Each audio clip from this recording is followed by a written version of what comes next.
So in today's video, we're going to talk about the important safety tips you can consider when you need to get warm after a cold water swim.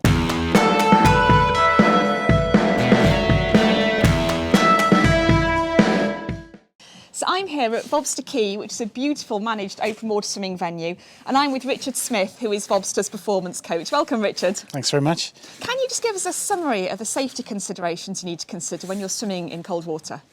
I think the most important thing is understanding your own tolerance. If it's your first open water swim in cold water, do some research, be really progressive in terms of getting into the water, and then swim within your own capabilities. And we usually say when it feels good, that's the time to get out, so not leaving it too long in the water. Okay. And how do you know what your individual tolerance would be in cold water? How do you gauge that? First of all, get some initial exposure. So maybe using some cold water showers or have a cold water bath, and you can time yourself in those controlled environments. And then when you first get in, it usually takes about 30 seconds to 5 minutes to really feel the cold and get used to the cold, and then get out after that first exposure. And then when you have your next swim, you can maybe go a little bit longer and a little bit longer, but making sure you're fully coherent, making sure you haven't started deep shivering, and understanding, as I say, when it starts to get painful and you start to lose that function, that you want to get out of the water. So if we've got readers that are swimming, so for example, for an Ironman swim, so they know they're going to be in the water for 3.8 kilometres, they shouldn't expect to get in the water and just be able to do that. No, I mean, the first couple of cold water swims will probably be 5 to 10 minutes maximum, and that's with potentially kit, so a thermal wetsuit or at least a wetsuit to keep them slightly warmer. And then it's about incremental builds over that time. But every single swim day is different, so your tolerance on one day could be completely different. And wind chill, sleep are factors which will influence that.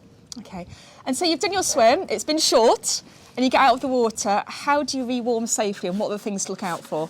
So the most important thing is to be really progressive getting out of the water. So as soon as you get out, try and towel dry, get out of your cold, wet clothing, and then start to layer clothing on as like an onion skin. And a top tip is to actually put a hot water bottle in your clothing, so those initial base layers are actually pre-warmed, and then sort of try and keep moving. So shivering is a good form of rewarming, and it's a natural form, but not standing still. Move around, get into shelter, and then the next thing is to have something warm to eat and drink. And the food is probably the more important thing, because it creates a thermic effect internally that helps you warm up. And can you talk us through how to know if someone is struggling after they've got out of cold water? So some of the signs are mental, i.e. decision-making, cognitive function, extreme shivering, and then worse still, if someone's shivering and they're still cold and they stop shivering, that's one of the key indicators for the onset of hypothermia. Interaction, so losing the functions to use to actually do things like clothing up, and that ability to make simple decisions. So maybe asking someone simple questions like a maths question, unless they're no good at maths, or that would be me. yeah, or the capital of France. Would you expect them to be able to answer it? And when they're hypothermic, they will struggle to do that. In a real extreme case, someone actually has converse or the opposite. So they actually start to take clothes off because they think they're getting warm, and you can see they're visibly cold. That's where you really need emergency services, but that's quite extreme hypothermia. Yeah, so we're looking for erratic behaviour, loss of ability to talk, or loss of ability of body functions, all that kind of stuff. Yeah. And quickly, could you talk us through the difference that open water swimming kit makes? Because today we're going to be swimming in some thermal wetsuits, we've got gloves, boots, neoprene hats. How good is all that kit, and does it help?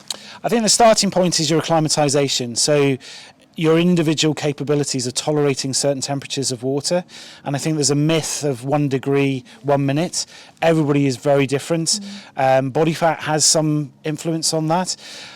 So you might be able to tolerate certain times in the water without kit, but obviously if you're swimming for longer, you start to think about adding more. So gloves and boots are the obvious examples to protect the extremities.